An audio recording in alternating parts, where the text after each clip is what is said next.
It's an interesting thing that has happened here because signing day happened on Wednesday, and Southern Miss signed a class. Like players signed with Southern Miss on Wednesday, and they don't know who their coach is going to be.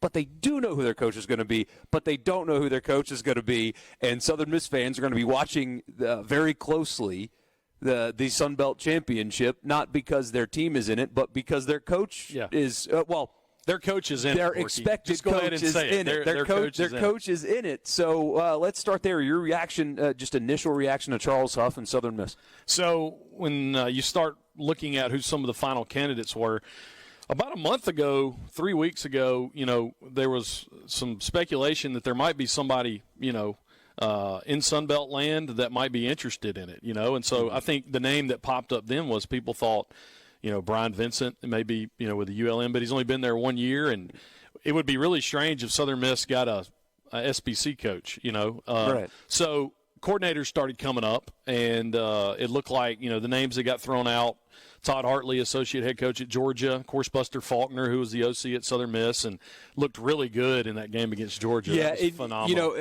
I've bragged on the Huff hire already, and of course there was a couple of mentions that actually cracked me up. It was like, oh no, we're screwed. Borky liked the hire. But there were other names, that were thrown out as well. Of course, Derek Nix, former Southern Miss player. But really, like the last weekend, this steam started coming up out of Huntington. There was a message board that there was some smoke to it. Of course, you got to take those things with like a grin and a wink.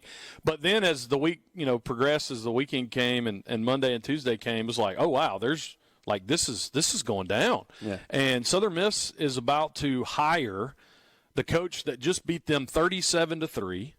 He's the SunBelt Coach of the Year, and he may be the coach of the SunBelt Champion. And for whatever reason, Marshall isn't going to renew the contract. And I think there's even chatter about who they already know who they're going to get. But yeah, who is that? The word is that it's Tony Gibson, DC from NC State. That's what it looks like. Okay, so anyway, a guy that's anyway. Continue. Yeah. But so when you look at it and it becomes apparent, you're like, okay, Southern Miss wanted somebody that would at least had coordinator experience. Yeah. Hartley was an associate head coach, but he was special teams coordinator at Miami, so that makes sense. So now you're going to a guy who was a special teams coordinator, who was under James Franklin and Nick Saban, and has 2 9-win seasons in the same conference that you're in.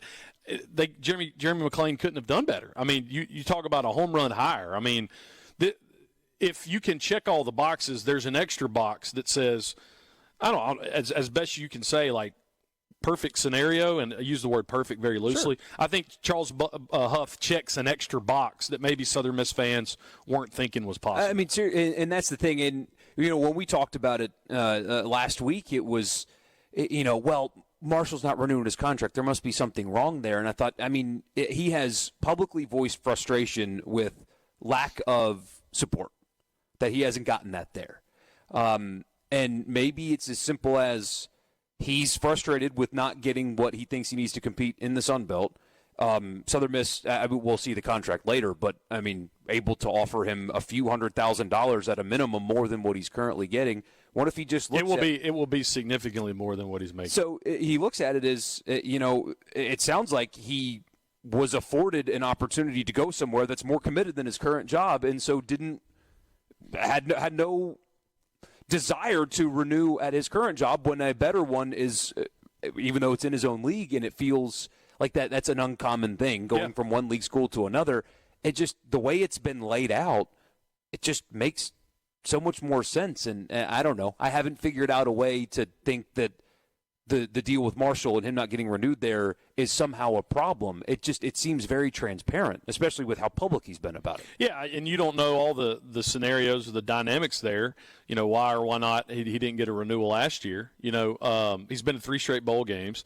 But for whatever reason, the administration there has decided he's not going to be the next head coach, and they got their guy. That's fine. They can hire a defensive coordinator who hasn't done it before, and they can go to a conference championship and then let their coach go to another place, and he starts winning at that other place, and they can take a risk on a guy that's never done it before. That's fine. Significant, too, that Will Hall made close to $100,000 more than what Charles Huff is making right now. Yeah.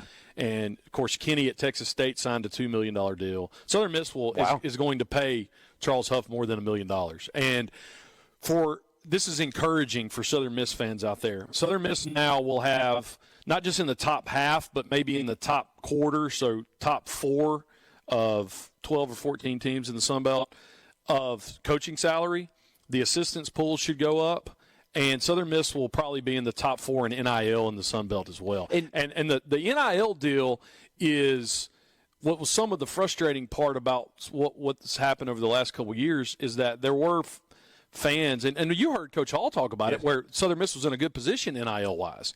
And so Marshall was not, as if you look at the salaries and stuff, Southern Miss was actually paying more for coaches, and Southern Miss has a better NIL program than Marshall. So if Huff can do that, I mean, that's the thought. If he can do that with less, then what can you do at Southern Miss? And seriously, and the one thing that Will Hall was able to do at Southern Miss and do well was acquire talent. Yep. And I imagine, things are tough, and it's tough to fundraise when teams aren't winning. What a shot in the arm this will be to already a situation in which players are coming to, but you get a shot in the arm from a fundraising perspective. What do you think Jeremy McClain's going to get to do now, and the collective is going to get to do now when you hire somebody like this? You talk about resurrection or coming back, because it doesn't get any worse than 1-11. 1-11. I mean, I think the 2012 team lost to 12 D1 teams. Southern Miss only was one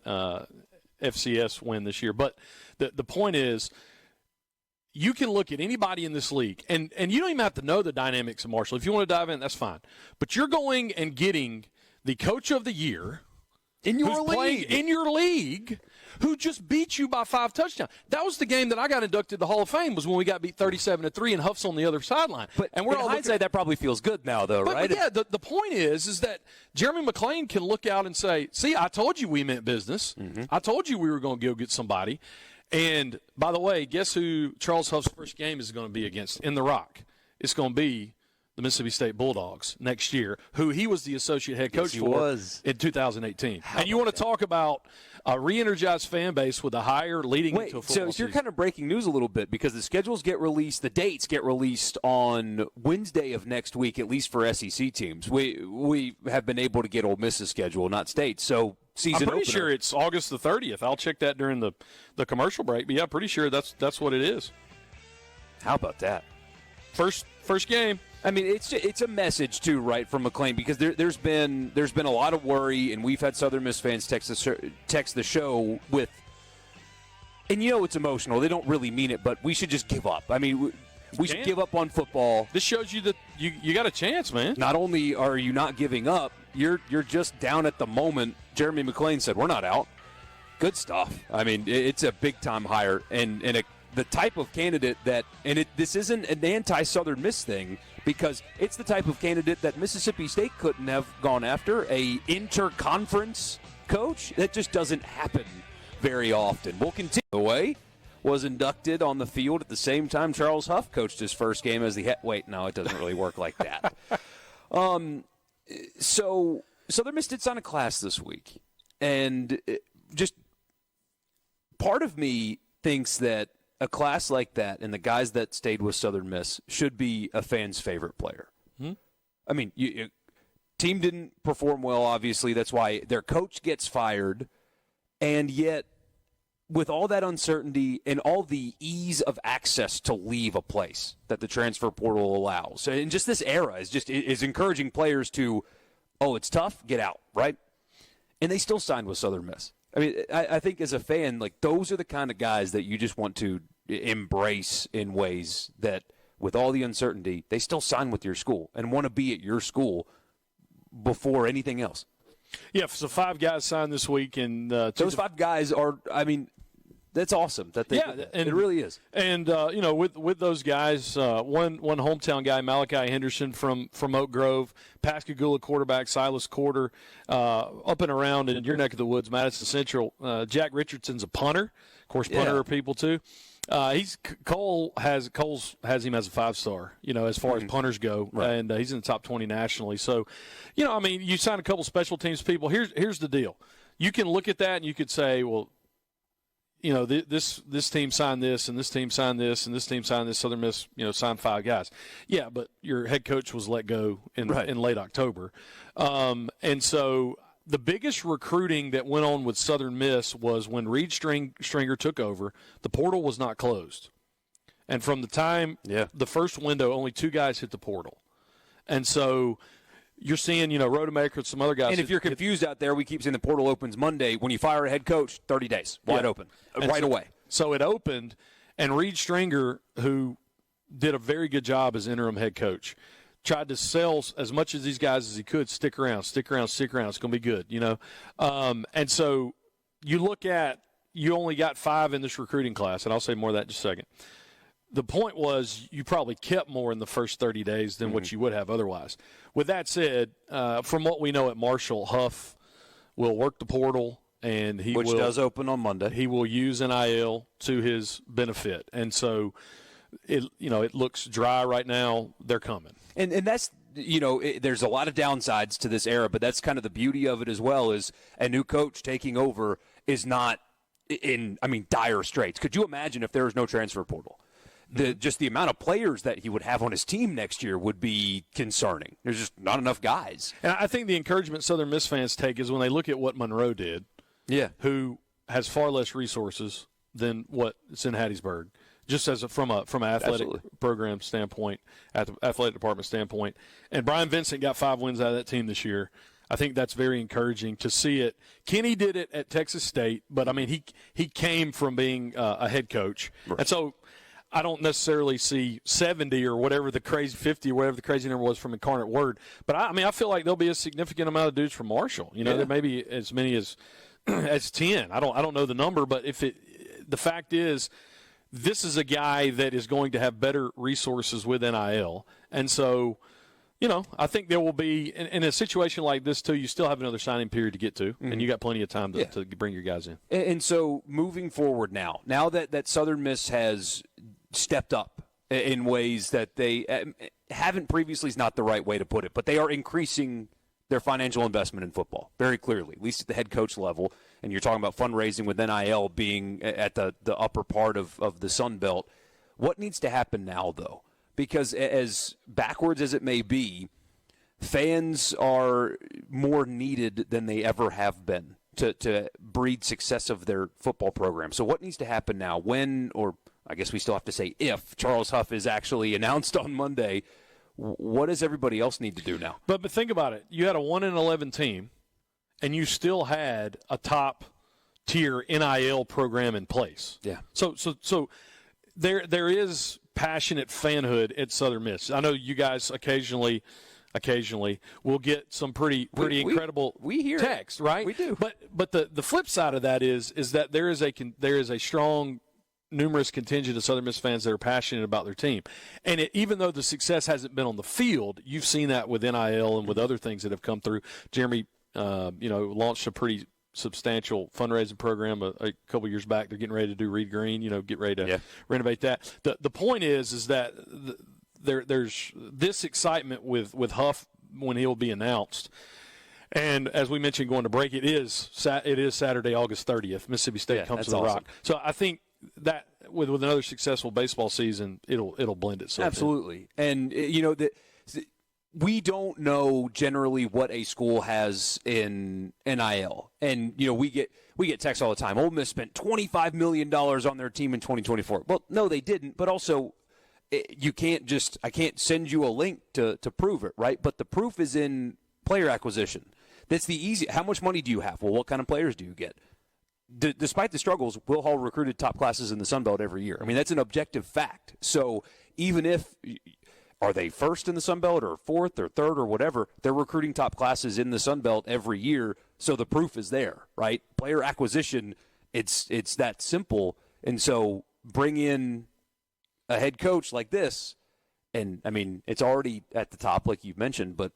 There'll be guys that will stay, that will contribute, and people will look up and they'll say, okay, I see why we recruited him. Absolutely. So Boise State, UNLV playing a loser leaves town Mountain West championship because, and I say it that way because the winner gets in the playoff, the loser does not. I mean, loser leaves town here. Two things. What does Southern Miss need to do, or can they get to the point that those two programs are in? And then two, do you think that the Group of Five needs to show in this playoff? Because there is, you're already hearing it, there is a push to change the format already. Now, luckily, if they keep expanding the format and remove the auto bids, a good season can still get you in that top 16, right? Boise State's already there. So, two questions. What do you think there? I mean, and this isn't the only really playoff to get in the playoff. I mean, there's Georgia, right? I mean, of course. Yeah. So and the Big 12 as well. It's the same thing. Yeah. So, loser leaves down in the Big 12. We've got playoff this weekend without being in the playoff yet.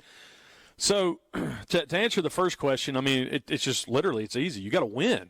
I do. This is for another day. I do wish that we wouldn't have any type of top 25 ranking because it's all just hype in the first half of the because if you start high, you're automatically higher when the first CFP polls come out. Clemson lost their third game to South Carolina at home and fell 5 spots to 17. Yeah, but I'm saying they were, and so they started high. That's my point. Yeah. Is like why did Clemson at 9-3 with the schedule that they played and the losses that they have? Why are they ranked 17 at this point? There's not only 16 teams better than Clemson in college football. The danger would be if you had, because if Army would have beat, it didn't happen obviously, but if Army would have won a game a couple weeks ago. Then you've basically going to be in a situation where nobody in the P4 wants 2 G5 teams to get in, and you're going to have an undefeated team that doesn't get the playoff. And so what I'm getting at is the higher you start preseason, you get a leg up. You can't argue against that. I would say that first. The easy thing is you just got to win. The second thing is, and this will irk people, and you'll get here come those texts and stuff. I don't want to hear it said that our conference is better than yours, but we can't win it, or we can't finish in the top 4, or we can't make our own championships. You can't have it both ways. And one way you can't say we're better than everybody else, we as a conference, but we as a team, and this is not at any school, this is just in general, whichever conference it is, then you can't turn around and say, you can't join our conference, we're elite, but we're going to push you out because we don't let you in. Mm-hmm. That's the frustration from this sentiment that basically you basically create a 12-team playoff, you want to expand it, but then you want to eliminate. Expand and then push. Yeah. And so, in one hand, you're saying we're better than everybody else. So, because of that, we deserve more spots, right? Right. At the same time, there will be a push for 4 or 5 auto bids for the two. But you two power. You can't come back the next breath and complain, or basically not win those games. Because if you're the best, then win those games. You didn't win your conference or you didn't win your division. Well, that was your own tournament inside your conference. Mm-hmm. So I'm just saying, I'm not a G5 homer, but I am. That there is some sense in that. You can't say you're the best and then basically say, well, we finished 6th and we automatically just deserve to be in the playoff. And it may not happen at the expense of one loss or undefeated teams. There will be a push for, I think, at least 4, but maybe even more auto bids. The answer should be simple, right? 16, and it's the 16 best teams. And how you pick that with a committee like this one, that's probably not a good idea either. Maybe you go back to a mathematical formula, but see previous Washington State Mike Leach quote, right? Yeah. On the committee. Let's form a committee. Luke.